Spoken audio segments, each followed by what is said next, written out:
Welcome to Tim's Garage. On this episode, it's part 2, I guess, of the engine strip, the engine build saga or series. And I guess I just want to do a bit of a disclaimer before we dive into stripping this back to the way that you see it now. I'm not a mechanic, okay? Really got to make that clear. I'm not a mechanic, I'm not licensed, there's no warranties with anything that I do. And so because of that, and because building an engine is such an art form, there's a lot of different ways to do it. And because I'm just not confident enough to say, this is how you do this, this is not a DIY. More of, this is just to show you the process. To be honest, stripping an engine is one thing. You just pull the parts off it. Everything in the shed is in a certain order that makes sense to me. If you've been following us on Facebook, you'll see there's just shelves of stuff that are laid out in order. If someone was to move something, I wouldn't have a clue what I'm doing. All this stuff goes back, but it's catalogued and ready to put back together when that time comes. But like I said, this isn't a DIY, so the disclaimer, I guess, for this episode is like, I won't say don't do this at home, but this is something that just makes sure that you've got some connections when it comes to putting it back together.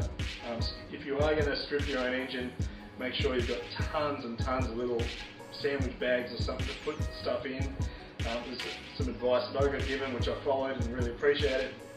And just sort of make sure you label everything. I quite often, grabbing some bolts here from the gearbox, label gearbox, there were some odd shaped bolts. I don't know if you can see the sticky tape in there. The odd shaped bolts are photographed into where they go, and I tape them together separate from the others. So I know when it's time to put my gearbox back on, put these same bolts, the OEM bolts, in there, and they will go in the exact same spot. Things like that, just little, as you pull it apart, that's just a bit of a hint. But I'll stop yakking. Enjoy this. We're going to strip this down to the block, and at the end I'll show you exactly what's wrong with the car. So we've got the engine out of the car. That was a little bit more involved than what I guess I thought it was going to be. Just the things that held me up were gearbox mount and one of the CV shafts, which usually wouldn't be an issue. I've done a heap of CVs now, and but yeah, this one took a little bit extra. So anyway, now we've got to undress the motor. So the block is in there, all the accessories are bolted on. So we're just going to take our time, undo these as we go. We're going to mark them, bag the bolts as we go, and and get this down just to the block so we can go for the next step from there. But we're making headway. We're on the journey to a new and better engine.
Yeah, these are the culprits, bent rods.